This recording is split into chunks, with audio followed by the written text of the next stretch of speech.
Ed Winters. Thank you.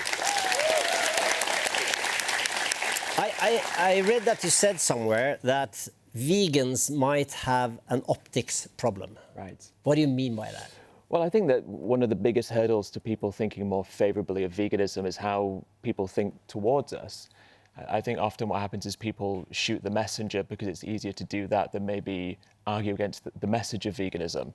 And so I sometimes think that when people think of vegans, the first thing they do is sort of roll their eyes and think, oh, these people again, they're going to force their views down my throat and tell me I'm an evil person because I'm not vegan. And I just think that it's really important for us as vegans to hopefully present our arguments in a logical, rational way, but also come across as nuanced, reasonable people. And I think doing that can go a long way in convincing people of the merits of what it is that we try to represent. So, but do you think that as some of us eat meat here, do you think that we need some kind of denial just to be able to not look at these? I mean, is denial the premise for eating meat? I think it's willful ignorance, and denial is part of that. I think it's also the case that people don't know. I mean, for example, almost 100% of pigs in Sweden are killed in gas chambers, where they're forced into a chamber that's filled with carbon dioxide that causes them to hyperventilate, to have the feeling of suffocation. Do people know that? That's the problem. Because if you do know that, you've then got to come to the conclusion that either that's ethical to force animals into gas chambers or it's not. And if it's not ethical, then you have to change. But first of all, Peter, is this the right description of Swedish meat production? Well, firstly, in Sweden, we, in opposite to a lot of other European countries, we have pretty high animal welfare. Of course, I don't think we will agree on that, because in the end, the animal will be killed and will be food. But on their way there, for me and for the government, it's of course important that we have as good journey as possible. But do you accept that those animals end up in gas chambers, which does cause them unnecessary suffering? You talk about the journey, but what about when they're there? That's one of the methods. It's not the method in every slaughterhouse. So for almost every pig in Sweden it is? Yes, and we are actually looking into that, and we have giving the authorities the possibility to change this as well. Do you think it's unethical? Well, that's actually a bigger question. I eat meat, and of course you can always end up in the conclusion that killing an animal for the purpose to eat it is unethical. But that's the way it is. If we are going to eat them, yes, we will have to kill them. But of course we need. The question was, do you think that gas chambers are unethical? I want slaughterhouses to have the best, most effective. That's not the question. Do you think that gas chambers are unethical? But I think it was a yes or no question after all. Yeah, and I'm a politician, so please let me be that. We are looking into it. What do you think? I'm not the expert. But what do you pay for it through your everyday choices? Yeah, but then I would ask him, because he's the chef here. He buys a lot of meat. But then also Peter's in government. Yeah, and he's the one who makes these decisions. That's why you can't get a yes or no. But does that not make a mockery of the whole system, that politicians who are representing these industries can't answer simple questions? If you can't even say yes or no, how can we trust you to legislate effectively?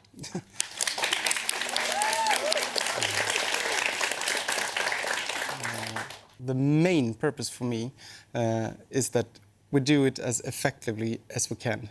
And we are actually looking into just this issue. But just for the record, you don't want to answer his question, right?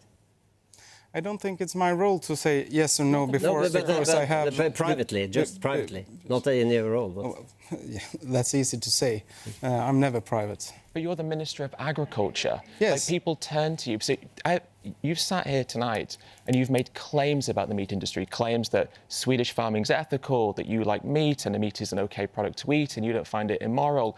But I'm asking you a very specific question, and because you don't want to answer it, all of a sudden you can't speak about your own personal opinion. But you've done that all throughout this show so far.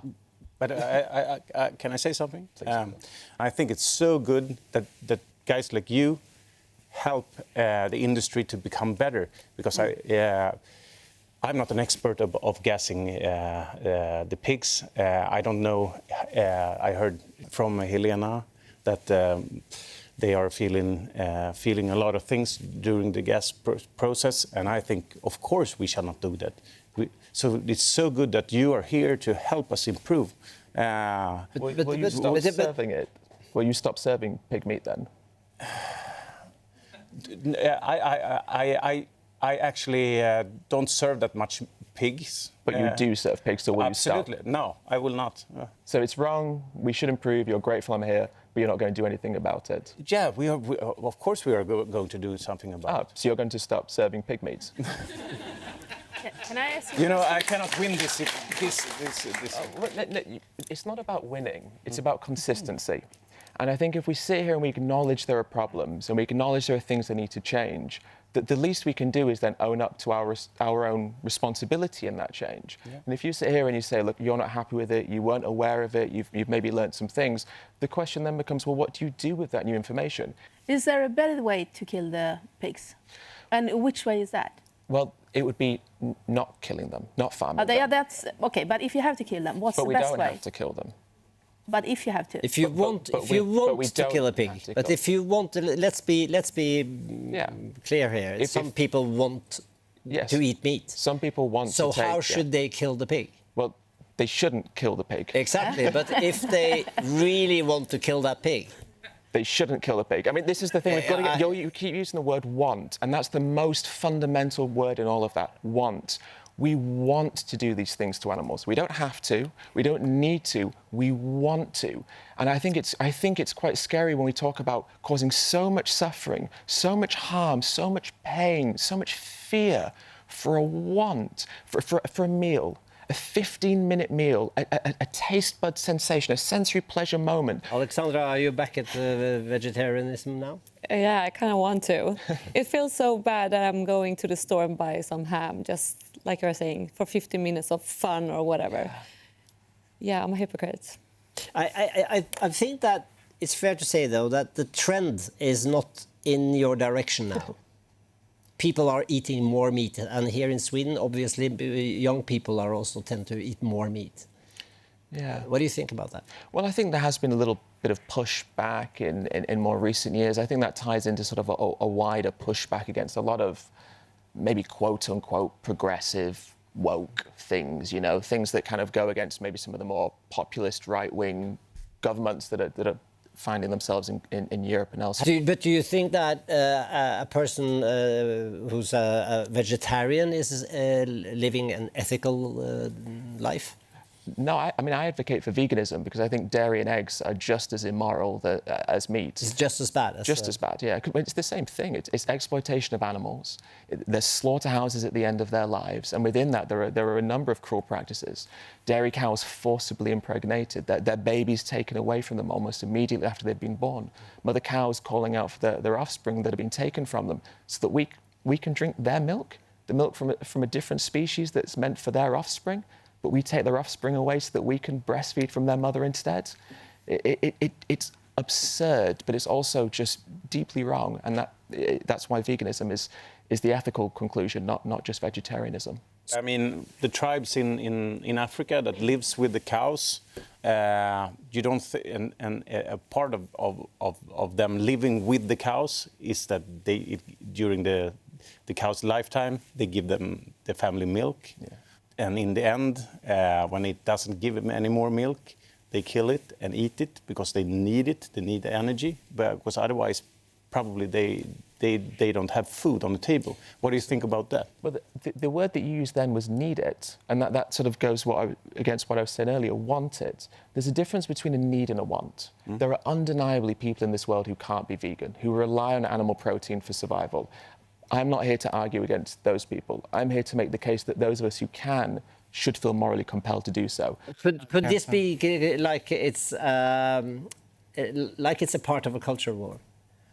Yeah, maybe. And like a statement. Like you began with, a lot of people I think, have felt that from the vegan side, it has been a lot of demanding, and actually I feel it a little bit like that here, even if you started the way you did, that you are right and 95% of the Swedish people are wrong who is eating meat. And maybe that's a reaction to something like that, because food is very political. In Sweden, we have for decades have political influences who has driven like the school lunches in Sweden to be more vegetarian. It started with a day per month maybe. Now it's 1, 2, 3 days every week. And of course... And this was not your idea. That was not my idea.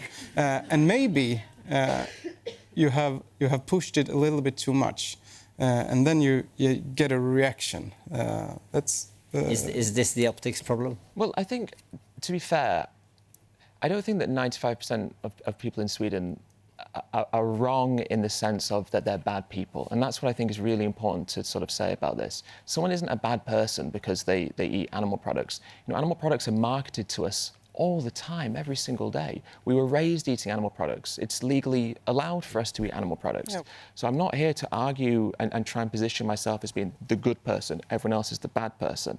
That's not the point. But it's also really important that we do come to terms with the truth and reality of this, because then we can make better decisions. And just the point on the school meals.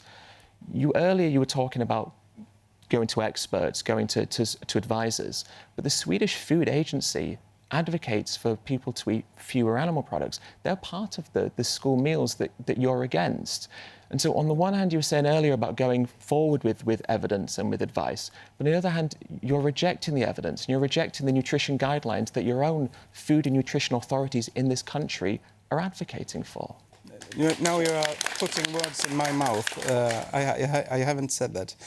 I wanted a broader perspective when we outlined these guidelines, and that's a difference. But my point here is that political views has changed the way we are serving meals in school. That's not driven only by experts saying this or that. It's driven by a political view. Do you agree with that? That it has become politicized? Well, I think it's only become politicized if you think that science is politicized. If we take the Nordic guidelines, we are doing this in a Nordic perspective. The task that the scientists were given by government. In that time, it was almost green governments in every Nordic country. So you don't believe in that science? Absolutely, I do. Because I believe from the mission they got from the governments. Yeah, but you say that the mission was politicized, right? Yes, of course. The mission itself. But that would be fine if it was only in Nordic countries. But we're seeing the same in the UK. We're seeing the same in Canada. And we have the guidelines. And we have the knowledge. But from my political perspective, all I'm saying when it comes to school meals, I want the children to be able to choose. And that's the thing, you know, sometimes we think about going vegan and we think that it means giving up on some of our, you know, favourite foods, and it means that we won't enjoy food. But that's not the case. And there are plenty of delicious plant-based foods, and it's actually an opportunity to discover new flavours, try different ingredients, and expand your palate. I love vegan food also. Yeah, it's good. But I have to have a little of the romantic side also. I think there is nothing better to eat than a piece of grilled steak. Is sensory pleasure, so taste enjoyment, does that morally justify what we do to animals? And here we go again. Okay, but thank you so much. Ed Winters, ladies and gentlemen, thank you so much. Og takk til Alexander.